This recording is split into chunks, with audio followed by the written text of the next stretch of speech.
everybody. It is really, really fun to be back here in Florida, Georgia. So I was in Florida, but I was at one of those SELC churches. So, don't be too upset about that. But it's been 11 years since I got to serve here in Florida. And what's been really amazing for me to see, and even as I look out here this afternoon, I'm struck by how many of you in the room were alongsiders for me in my early years of ministry. People who helped me to figure out what I was doing, how I was going to keep doing it, because those kids just weren't as excited about Jesus and Bible study as I was all the time. And some of you helped me to walk through those days and helped me in those early years. I'm just so grateful to be back with you all today. I've just spent some time with you, and I think I'm making noise. Is that better, Phil? Okay. So while we're here this morning, I want to share with you a picture that I got about 1 year ago. It was early. It's 2 hours earlier where I'm from. If you don't know, I live in Denver these days. And I had this show up on my phone. It says, if you can't read it in the back, "We're all poor because of you, #churchwork, but we love you anyway." Now, those 5 young people in that picture, I believe at least 2 of them I know are in the room right now. There might even be 3. But you see there a pastor, an author and speaker, a middle school teacher, a coach, and a DCE. And those are some of the kids that I had the pleasure of serving years and years ago while I was here in Florida, Georgia. Now, isn't this what we want? Like, isn't that the end game? Kids, they're not kids, they're in their 30s, but young people that we invested our lives in, making disciples that are now making more disciples. This is what we want, right? Now, the truth of the matter is, these kids are not in church work because of me. God was doing something much bigger, much more beautiful, much more complicated in each of their lives, bringing together threads of events and people and relationships and pastors and teachers that taught them about who Jesus was and showed them what a life of mission could be. He was doing something much, much bigger than me. What I want to talk to you all about today, and the reason that I'm here, as President Rocky mentioned, I don't do that kind of hands-on, face-to-face youth ministry right now the way that I used to. But I've learned some things that have a lot to do with all the things that I do now as I serve God in His church and come alongside of leaders, pastors, and organizations of all kinds. And that thing that I've learned is, how do we create flexible, collaborative structures that are actually effective in disciples making disciples? That's what I want to talk about today.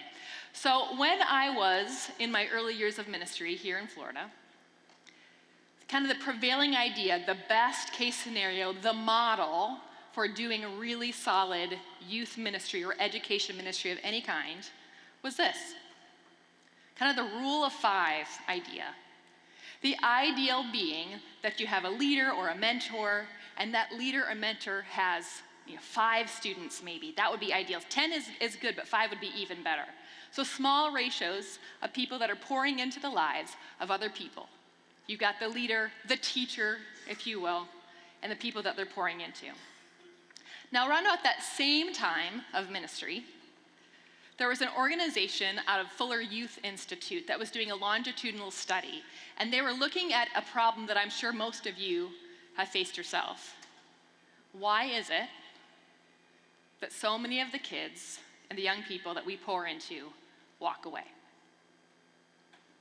I showed you a picture earlier of 5 kids who are serving Jesus in various ways.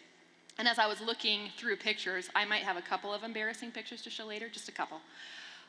As I was looking for pictures, one of the things that struck me was all the other kids. Not that those are the only 5 kids who are still following Jesus, but the kids that I just don't know, or the kids that I know have walked away and are not currently walking with Jesus. And I thought, just like these folks that were from Fuller Institute who were doing this study, like, why is that? Like, what could we have done better? Now, they suggested, and they found through the course of their study, that one of the major contributing factors to a kid walking with Jesus, not just today, not just while they're in your Lutheran school or in your pews or before they get confirmed, but for all of the days of their life, one of the contributing factors to that is if there are 5 or more significant adults in their life who they can have faith conversations with. So not just 5 Christians that they know that are adults, but 5 adults who are in their life who are significant that they can have faith conversations with. And Fuller suggested that maybe we should flip that 1-to-5 ratio to this. What if every kid has 5 adults? Now, some of you are thinking, if I'm going to build a program where every single kid has 5 adults, my head might explode. So just calm down, we'll get there. I want you to imagine, what would it look like if we were intentional, thinking about all of these different adults significant in the lives of kids? So here's an example of what that could look like. So here's Susie, isn't she cute? I've decided that Susie is 11 because I have an 11-year-old who looks kind of like that and is a self-described nerd who's really into indie folk and beanies, if you want to know. Might be a Colorado thing.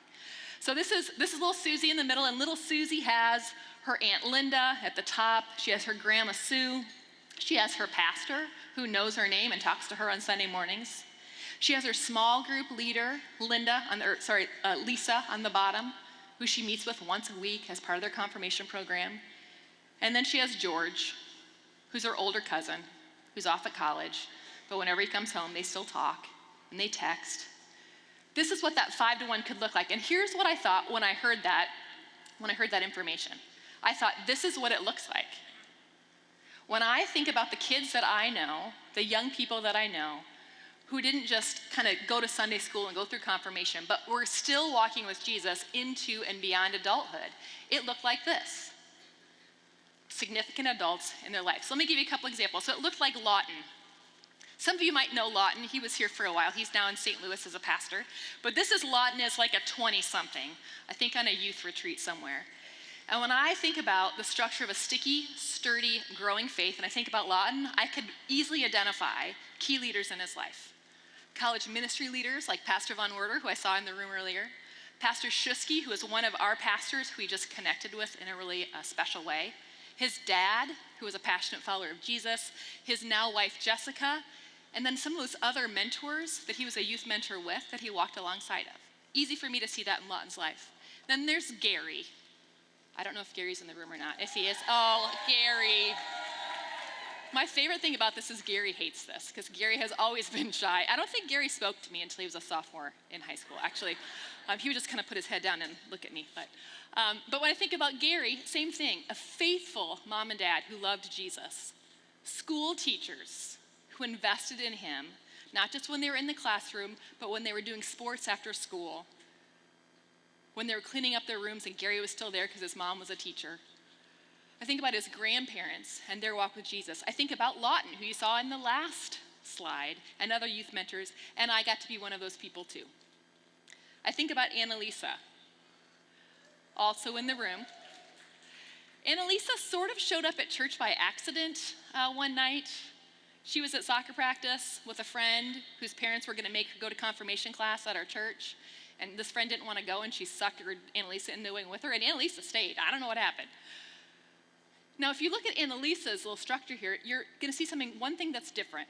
What's different from the last 2 slides? No mom or dad. Now, Annalisa has parents, okay, so don't hear me saying that. And she has an amazing mom who now walks with Jesus as well. But at that time, she didn't have that. But we helped to build around Annalisa, come alongside her, as she wanted to know more and more about Jesus. Pastor Roberts was her confirmation teacher, and she asked lots of questions. Annalisa has a lot of words. If you don't know her, she has a lot of words. And Pastor Roberts answered all of her questions. She had me. We spent a lot of time together. Annalisa is also sporty and cool, and I have never been either of those things. And yet somehow we still managed to connect. AJ, who was a youth mentor, Rhonda, who was a youth mentor, and then her fellow students. So when I looked in the lives of the kids that I knew who were becoming adults, who were continuing to grow a relationship with Jesus, the common denominator was exactly this. This was not false humility when I said in that first picture, these kids are not church workers because of me. God was doing something much, much bigger. So here's what I'd like to do for the next couple of minutes. I want you to think for yourself at your table. Grab yourself a piece of paper if you have one, or whatever you've got in front of you. And I want you to think back about your own, what I'll call formative 5. Now, there may have been more than 5. There may have been less. but you're the kind of person who signs up to sit in a room at 1:30 in the afternoon after lunch when it's nice outside and listen to somebody talk about Jesus and discipleship. So clearly, you're still walking with Jesus. So I want you to spend a little time, and what I'm going to ask you to do, I'm going to have our folks over here put a timer up for us. And I want you to talk to the people next to you. If you want to write, my introvert friends, if you want to write, that's great, or talk to the person next to you, maybe 5 minutes. And I want you to see who you can identify, who you can remember. And while you're starting to think about that, I'll just show you quickly 5 of mine. So I grew up in a small town in Iowa, and when I say small, like if you've seen the movie Field of Dreams, that's literally 15 minutes from my parents' house. Pigs and corn, 60 people on a Sunday in this little church. It was not cool. We didn't have like a youth room, none of that.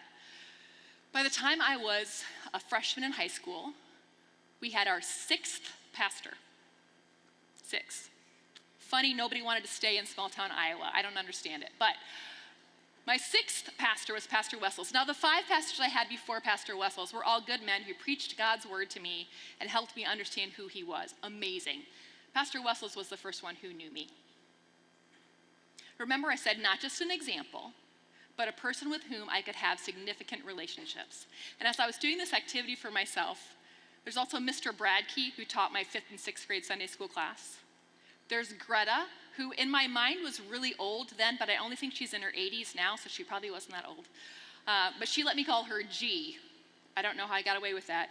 And she asked me every week, "Oh, Leah, how was your week?" She remembered things about me, she cared about me, and she didn't just talk to me about stuff. She talked to me about who I was and who Jesus was. Think of Michelle, who's a camp counselor I had, and that is a whole story I would love to tell when I have more time.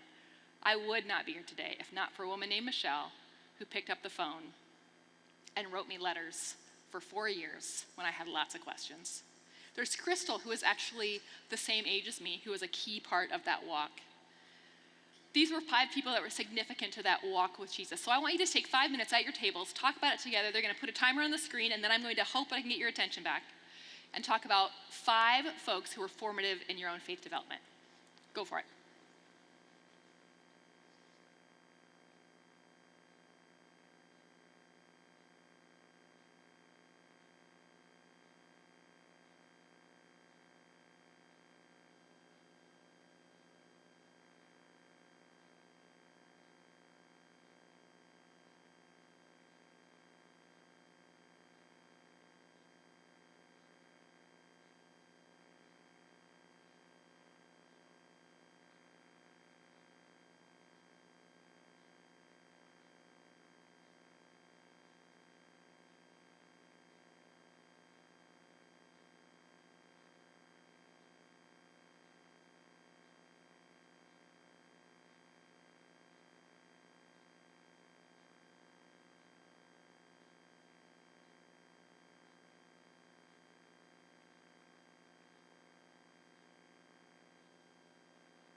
It is pretty amazing when you take just a few minutes to find out who mattered to the people around you. Thanks for taking time to share those answers with one another, because I think that's important for two reasons. One, maybe you've never told that person that they mattered. Might be worth doing. Because in case you haven't noticed, this whole ministry thing, when you're doing it right, sometimes you want to quit. Right? Because it's hard. Because people are the worst and the best. But just a thought, maybe something to share with one of those people that you care about. What we're going to talk about here for the next little bit of time that I have with you is how do you create those kind of structures for the people around you, the people that you care? How do you fit into that? How do you do that? Where do you start? All those kind of pieces. Now, before we do that, I want to take a little bit of what might feel like a little bit of a side trip here and talk to you about something that I think is important for us as we are living in the year 2023 and trying to figure out how is it that our kids, and not just our little kids, our big kids, our 20-something kids, our 30-something kids, and beyond, are going to know Jesus, not just today, but for a lifetime. And as you may have noticed, the world around us is not quite as friendly to Christianity as it was. Not 20 years ago, not 10 years ago, and from where I sit, not 5 years ago. There's a hostility that's kind of growing around us to what we believe. And there's a hostility not maybe just to Christianity, but I think to institutions in general. We don't know what to trust. What do we believe? What's real? We're in a post-truth world or something. So what does that mean for our kids? I've mentioned I have an 11-year-old. Her name's Amelia. And all I want is for Amelia to know that Jesus loves her. And sometimes I look around and I think, how's that going to work out for me? I live in Denver. People are crazy. A concept that I've been reading about and thinking about a lot more lately is something that's called a plausibility structure. Now, plausibility structure is essentially this. It's kind of like a gate, if you want to think about it this way, in your mind or in your thinking. And it opens up to let things in that fit within what you already believe to be possible or plausible, and it kind of stays shut to keep things out that you don't believe are possible or plausible. So in a sense, we kind of need to help people believe that something is believable or possible before they believe it. Now, if you spent much time listening to podcasts, I'm a nerd, I love podcasts, you may have heard people talking about this concept. Why is it that you have these two sides that are looking at the same piece of information and they just can't agree on what it actually means? When we talk about worldview, I would say that plausibility structures are a piece of worldview. It's kind of what we do with evidence. And one of the things that we have as a task before us as the church is to figure out how to help build these plausibility structures. Now, we like to think that we're pretty free, independent thinkers, most of us. We're rational, we're thoughtful, we're all of those things. We're loving and empathetic. But the truth of the matter is, we don't all know the same things, right?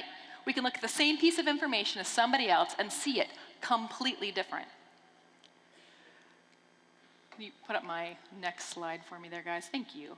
How do we really know what we know? So there's kind of three parts to how we know what we know. So what does our reason tell us? What makes sense to us? I think this makes sense. Yeah, that seems rational. I can see some facts. I can align those facts. The second piece of it is more our own experience. How does it feel? Does it feel good? Does it feel right? Does it fit with my internal kind of sense of self? Does it fit with my own life experience and what's around me? And the third piece of that, how we know what we know, is really the social and the pragmatic piece. And of all those three things about how we know what we know, which of those do you suppose is the most important, the most influential when it comes to forming your plausibility structures? Social, right? Number 3, all day long. As you may or may not have noticed, there's plenty of ways to pick your teams this year, or this time, right? You go online, you can find anybody who believes anything. If you want to find a bunch of flat earthers, you can find them. If you want to find people that say that the Holocaust didn't happen, you can absolutely find them. If you want to find people that tell you that you're probably actually a cat trapped in a human's body, you can find them too. And while that might sound crazy, any number of those three things might sound crazy to you, think about this gate that I mentioned, this plausibility structure. Now what happens is it might sound crazy at first until you start to get all this information. You know, you watch enough YouTube videos, you start to wonder, and you kind of feel like, I kind of like the way that that thought feels. And then more than that, you find a community of people, a trustworthy community of people that believes it. Suddenly it doesn't seem so crazy. The question that I have for us as a church is, are we a trustworthy community? Because our kids can find a trustworthy community to tell them just about anything that they might want to hear. Are we a trustworthy community? Do we love them well? Are we honest about the things that we know and the things that we don't know? Teenagers, my favorite thing about teenagers, I still love teenagers. My favorite thing about them is it's really difficult for them to keep a straight face when they know you're lying to them. Like their BS meter is real sensitive. And they will just call you out if you're not being authentic. A trustworthy community is huge for these people. We live in a world right now where we are seen by a lot of people, the church, I mean by we're seen as not very trustworthy. And in some ways, we've probably earned that, and in some ways, it's just been foisted on us by somebody else, and that's not really our fault, but there it is. When we say we love our neighbors, but we don't, they see that. When we say that it's really all about Jesus, and then we make it about rules and behaviors, they see that. When we say that we believe what the Bible says, and then we say, yeah, but we're gonna kind of avoid this part because we don't like it, makes us feel icky. They see that. The question is, can we be a trustworthy community? And there's two things that I want to make sure you don't miss from me today. Two things. If you think back to that 5-to-1 picture that I showed you, where the ideal, the desire is that everybody has 5. When you had that formative 5 conversation, a lot of you might have talked about your childhood, or maybe it was just a time of your own faith development that you were really growing, you were going through transition or change or whatever it was. It doesn't have to be childhood. We continue to need those people around us. Two things I want us to do as the church better, and I want you to hear me say today. Number one, we need to recognize ourselves as one of the potential anchors in the lives of the people around us. Teachers in our Lutheran schools and preschools, you are a potential person for those kids. Now, the fact that you're their teacher means that you have influence on them for a year. That's huge. But maybe it's beyond that. Because maybe you talk to them after school. Or maybe it's not even about the kid in your class. Maybe it's about their parent, their mom, who you take time for. We need to recognize ourselves, locate ourselves as an anchor, and not only us in this room, but the members in our churches. All the grandmas and grandpas and aunts and uncles, they are potential anchors too. They matter. So we need to recognize ourselves there. That's number one. And number two, if you already recognize yourself there as a significant adult in the life of maybe another adult or a young adult or a kid, you are not enough. A single strand is a weak link. Ask any kid who was close to a youth leader who made bad choices and left their church. Ask any kid who had a pastor take a call that they thought was their person. Ask any kid who went off to college and suddenly there was nobody to talk to about it anymore. You are not enough.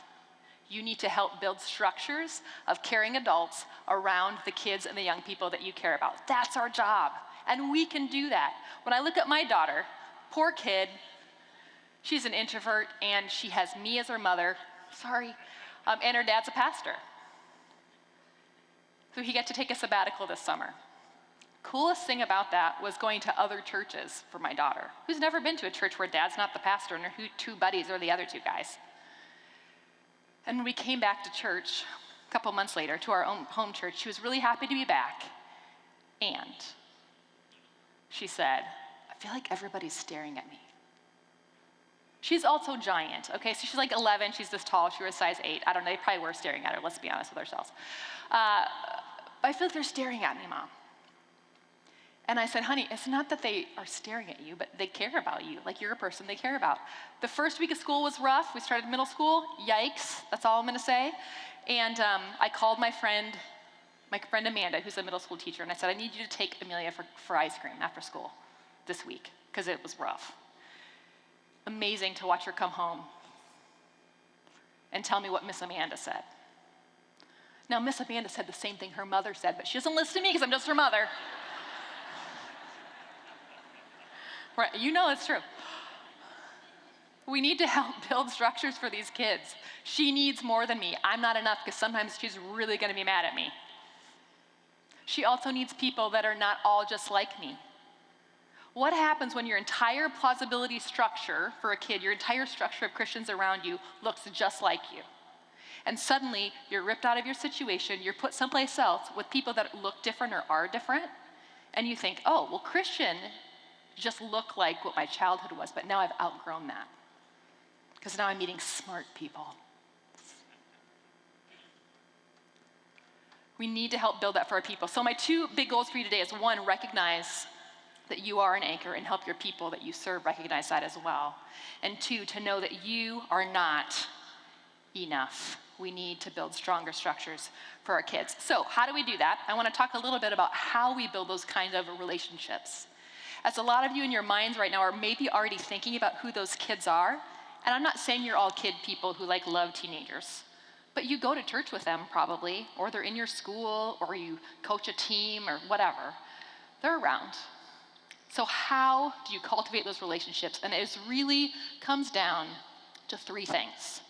And the first one is time.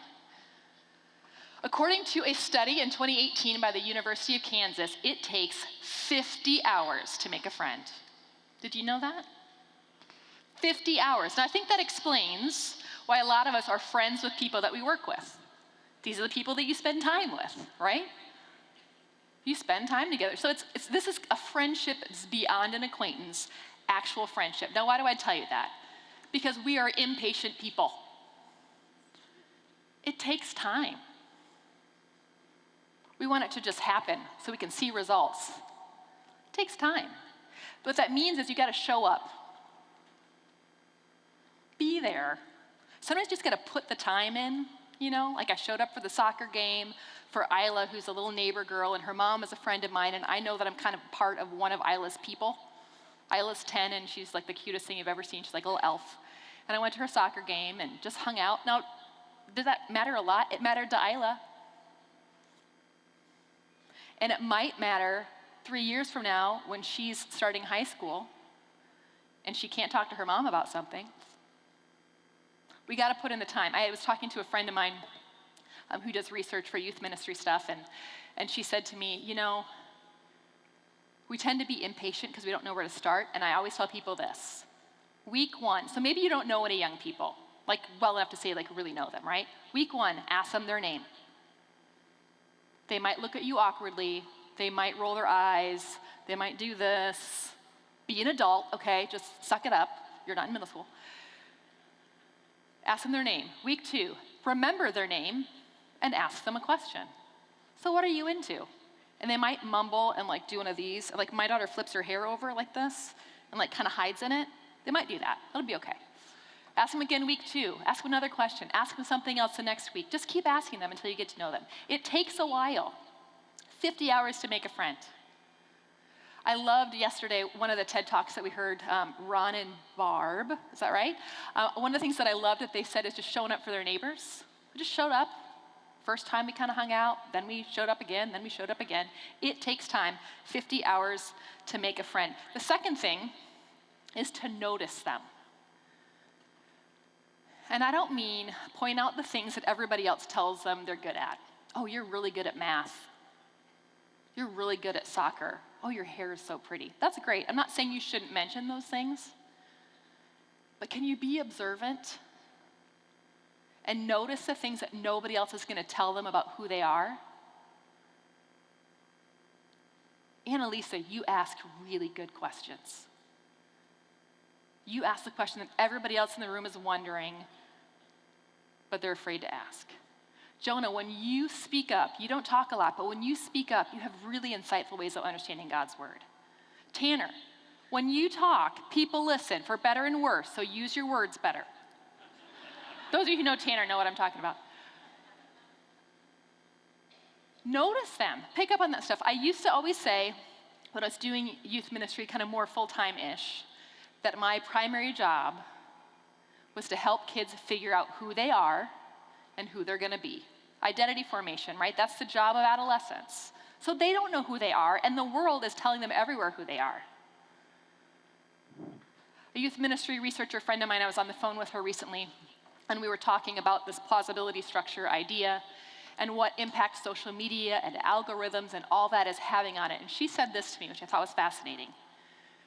She said, kids like enough videos on TikTok that it starts to send them more of what they like until it starts to tell them how to think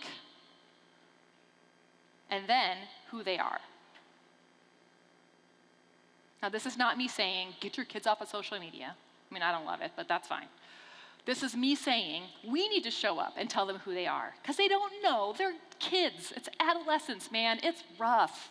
My daughter's hair, suddenly it's just got to be washed like every day. I mean, it's rough. Middle school is yikes. She smells bad. I'm not going to lie. We need to notice them. She would think that's funny, by the way. She'd be okay.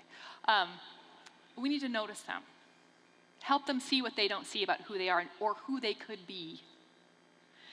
That's number 2. Notice those. Number 1, time. Number 2, notice them. And number 3, let them lead. When I started my DCE internship a million years ago, my supervisor was a man named Paul Shep. And Paul said to me, I'll never forget this, when he came to visit me during my internship. We were talking about some kids in my youth group.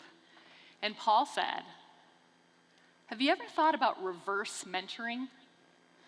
And let me just tell you, I was 22, and I was really trying hard to be like 47.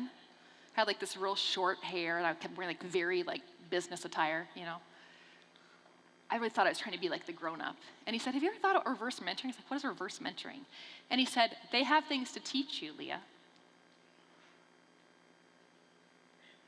I have been amazed the more that I've let the young people who I might think that I'm supposed to be mentoring, the more that I let them teach me things, the more open they are to things that I have to say. I used to take groups of high school girls shopping, not for them, but for me. I'd be like, listen, seriously, I need some help with the whole shopping thing. So we'd go shopping, and then they would like spill their guts. It was amazing. Or get a couple kids to help me paint the youth room. Oh man, I had this group of kids early years, and they wanted to paint the youth room, and they were the worst, most ugly colors you've ever seen. And I let them do it. Because I liked it? No. Because they needed to lead and learn that they could. It is amazing to me the impact that it has when we let them figure out who they're going to be. Help them see the thing that they see in the places that God sends them. You're not in their high school. You're not in their middle school. You don't get to go to those places and be in those conversations. So let them lead and support them in the work that God has called them to do, because they are already disciple makers. And you can help them do that. So let them lead. Don't be so busy trying to tell them what to do and how to do it right, but instead, how can you help them to do their bit? And what can they teach you? I will just say, if there's one way that I think is your easiest in with getting to know a kid, it's asking them to teach you things. Tell them to explain TikTok to you. I don't know. Why do girls wear the little tiny shirts and the big tall pants? Like, what is that? Somebody explain it to me. Ask them. What is high school like now? Because I'm here to tell you, high school is not like what it was even 5 years ago. It's so different. Tell me what that's like. Let them teach you something. It's huge. Now, it's not just as easy, I suppose, as time and paying attention and letting them lead. I know all this sounds like I'm telling you to build some program. But here's a little true confession. I really like assembling IKEA furniture. This is not a joke. I will assemble it for you. I will come to your house. It's great. Do you know why I love it? Because you do all the little instructions, and you know what happens? It's exactly what it was supposed to be when you're done. It's amazing. If I do A and B and C, I get D. It's amazing. I know exactly what I'm supposed to do, and at the end, I get the thing. I love it. Those of you who know me know that the truth of the matter is I love a spreadsheet.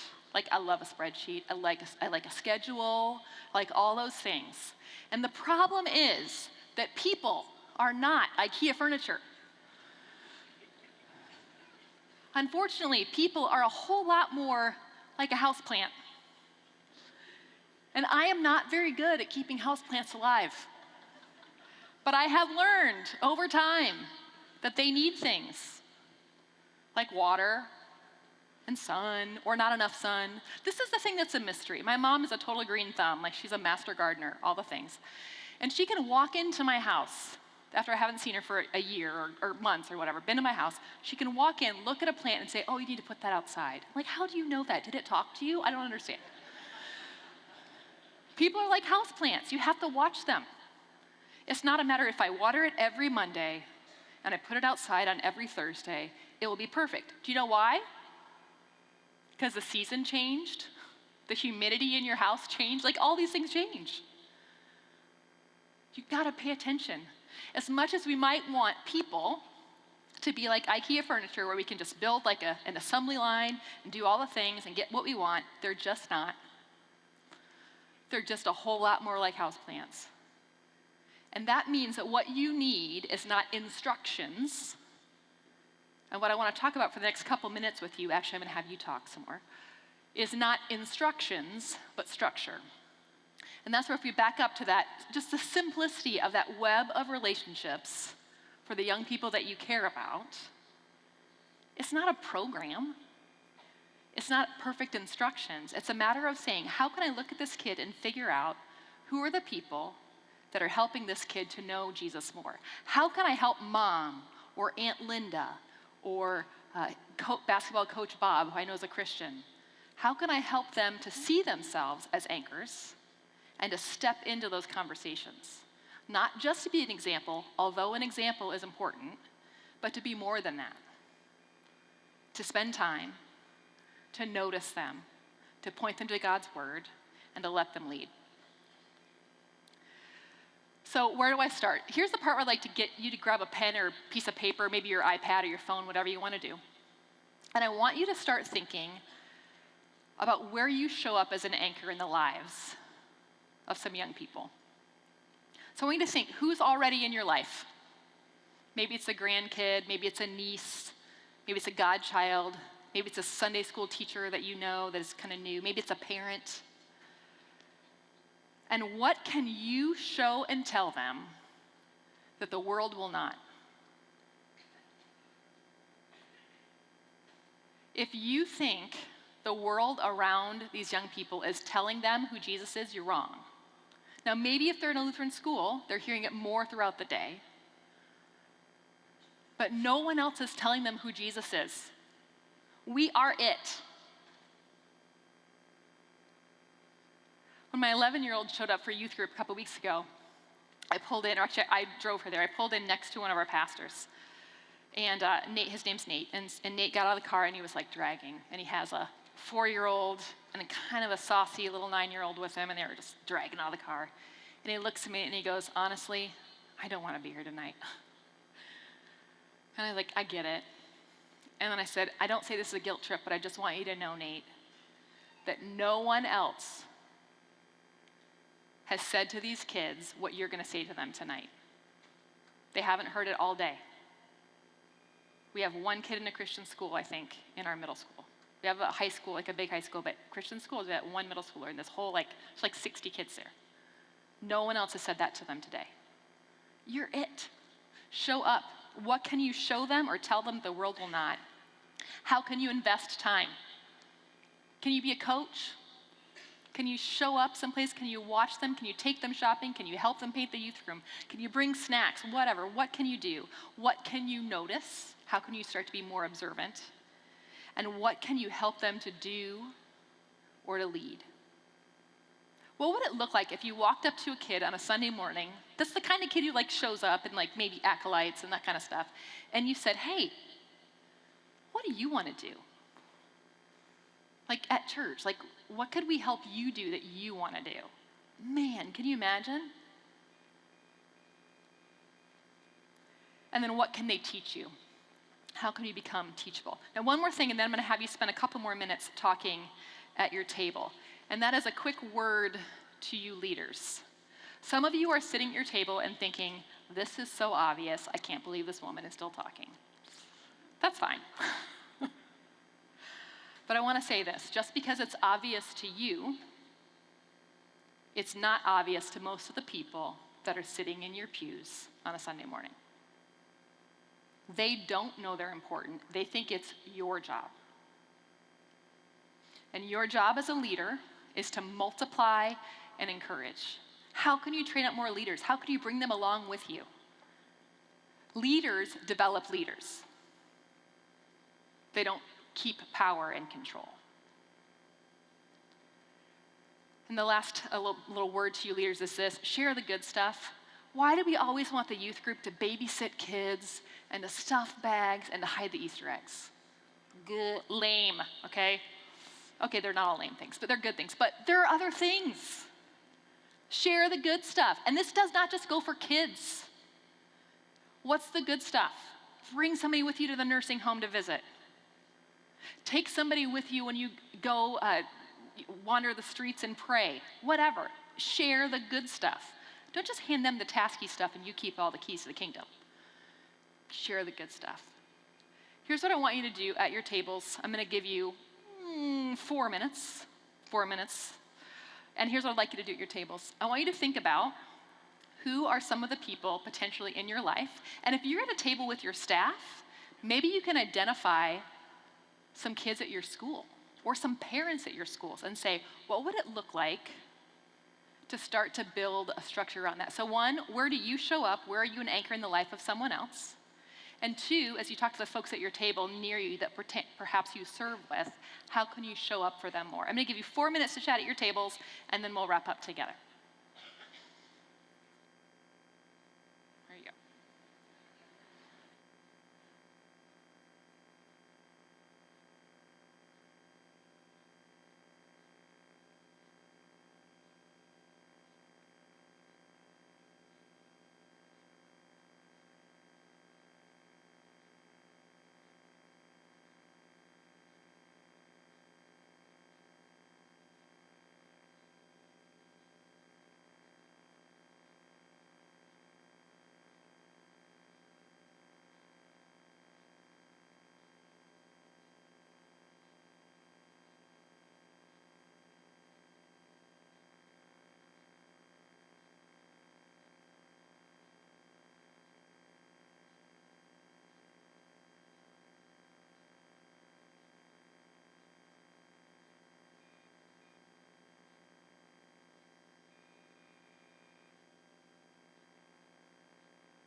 Wouldn't it be amazing? Wouldn't it be amazing if our churches looked more like this? It's a web, right? We're all connected. You're a blue dot and you're a red dot, and you're maybe a blue dot for one person and you're a red dot for somebody else. I mean, right? I want you to think, I mentioned at the beginning of my time with you that really what I want to help us do is to build effective, collaborative structures for disciples making disciples. And that, I think, looks more like this. It's a web. It's a whole lot stronger than like a one little connection that can be clipped just like that. This is what I think we really want. I want to say one more thing, or just one more thought before I close today. And that is, what about you? And what about now? So I showed you my formative 5, Greta, Pastor Wessel, Crystal, Michelle, Mr. Bradkey. I'm a little older now than I was then, and 40-year-old Leah needs a structure on her too. And so do you. This is kind of what my team looks like now, 40-something Leah. So I've got my best friend Jennifer, some women I refer to as the wives, or the other 2 pastors' wives and the DCE at our church. My friend Kurt, my friend Chris, my husband Scott, my friend Laureen. And these people matter. I think that Dr. Kim did such a great job of saying earlier that we should have someone who's discipling us while we're discipling others. We have lots of things to learn. And let me tell you, those of you who knew me when I moved from here, I was pretty busted up that Jesus sent me to Denver. Not that he sent me to Denver, but my identity was so wrapped up in my job, and Jesus was like, watch this. We're gonna take your favorite idol and we're gonna crash it. It's gonna be great. What a mess. It was hard. There were a lot of tears. And Jesus did some beautiful things in that as people walked alongside me. Today, one of the people that God has put in my life most recently is a woman named Laureen. This is Laureen. She is the sassiest. I mean, I know a lot of sassy people. And she is a sassy Texas lady who is dying of brain cancer and who would say to you, I'm dying of brain cancer, but not today. Laureen and I have really only been friends for a little over a year, but we really have become very close. Something happens when you know you don't have a lot of time. And Laureen is teaching me a lesson that I've never wanted to learn. And that's how to suffer and how to die. Laureen has lived through more suffering, and this is her story to tell, so I will not, than I think any human being should have to in her life. The most recent is brain cancer. And the reality is, every 2 months, Laureen goes to have a brain scan done, because the way that her particular kind of cancer works, essentially she has these like genetic markers, and so every 2 months they do the scan and they check her markers, and the deal of it is, some month they're gonna go in and they're gonna say, Laureen, your markers have moved, and it's gonna go real, real fast. Now, she's already had like a year longer than they said she would, and I don't know, she is pretty sassy. We might be looking at a couple more years, I don't know. But I spend a lot of time with Laureen, and I don't like suffering. I like IKEA furniture. Remember, I like simple things. I like spreadsheets and, schedules. But she's teaching me how to suffer. And I'm not as afraid as I once was. And I know probably God's teaching me and showing me what that looks like, and we talk about things, and she says hard things to me that I don't always want to hear. And I'm so grateful. Do you have people like that? Some of you do, and that's so awesome. And if you don't, I'm sorry that you don't right now, but I pray that you go find them. Because the more you see the benefit of that in your own life, the more you will desire to do it for others. One more thing before I wrap up that I'd like to share with you. I started with this picture. We are Lutherans, and we love a paradox. Two things that are true at the same time: law and gospel, bread and body. We love it. And what I want you to hear me say when it comes to creating these kind of structures in the lives of the kids that you care about, and the families, and your schools, and in your churches, it's not about you. It's really not, any more than these kids serving Jesus as church workers is about me. It really doesn't matter. You don't matter, and you matter. As my husband likes to say about writing sermons, he says, well, ultimately, and I think this is some seminary prof, so ultimately, the work of the gospel is the work of the Holy Spirit. And so I should just show up for church on Sunday and just hope the Spirit does something. But penultimately, it's my job, so write the sermon and get to work, right? Same for you. It is the work of the Holy Spirit. It's his job to draw these kids to him and let them know him now and for a lifetime, 100%. Also, you're the ones. And I hope you heard me say it's not all on you. You're meant to be a part of a structure of people who care about these kids. If they're going to hear the voice of Jesus, and if Christianity is going to be believable for them, it's plausible for them, we need to be a part of that. We got to show up. It's a beautiful paradox that what you do matters and doesn't matter, and there's freedom in that. Thanks for spending some time with me this afternoon, and just want you to know, again, I'm so grateful for this district, the work that you do, and I continue to pray for you and the kids that you love and serve. Thanks.